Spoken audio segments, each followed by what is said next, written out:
તો આ સાથે સમાચાર પાટણથી પ્રાપ્ત થયા છે। પાટણના એમએલએ સિવિલ હોસ્પિટલની મુલાકાત કરી હતી।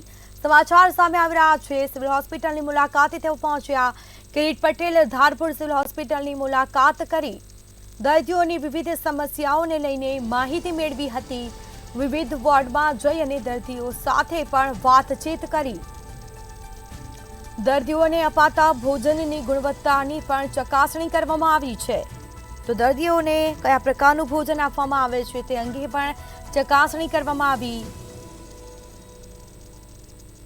તો સમાચાર સામે આવ્યા છે। પાટણના એમએલએ સિવિલ હોસ્પિટલની મુલાકાત કરી અને દર્દીઓની વિવિધ સમસ્યાઓને લઈને માહિતી પણ મેળવી હતી। વિવિધ વોર્ડમાં જઈ અને દર્દીઓ સાથે પણ વાતચીત કરી હતી। દર્દીઓને અપાતા ભોજનની ગુણવત્તાની પણ ચકાસણી કરવામાં આવી। તો આ સાથે દર્દીઓને અપાતા ભોજન અંગેની પણ ચકાસણી કરવામાં આવી છે।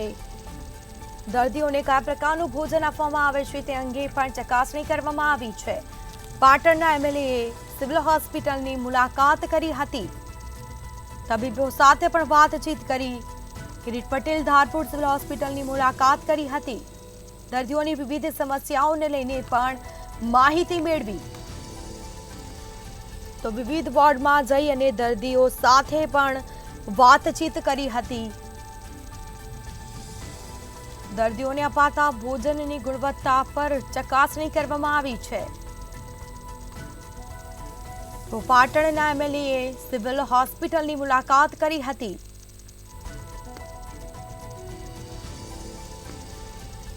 તો વિવિધ વોર્ડમાં જઈ અને દર્દીઓ સાથે પણ વાતચીત કરી હતી। દર્દીઓની સમસ્યાઓને લઈને પણ માહિતી મેળવી હતી। દર્દીઓની વિવિધ સમસ્યાઓને લઈને પણ માહિતી મેળવી। તબીબો સાથે પણ વાતચીત કરી હતી। દર્દીઓને પૂરતી સારવાર આપવામાં આવે છે કે કેમ તે અંગે પણ વાતચીત કરી હતી। ભાઈ કામ કરે છે એમને શરૂઆતની અંદર કહ્યું કે હું દર મહિને 3000 આપું છું। પછી એમને બોલવાની ના પાડી, પણ તપાસ કરતાં જાણવા મળ્યું કે એમને જેનો કોન્ટ્રાક્ટ છે એને બીજાને કેન્ટીન ચલાવવા માટે આપ્યું છે અને એને દર મહિને 3000 રૂપિયા એની જોડેથી વસૂલ કરવામાં આવે છે।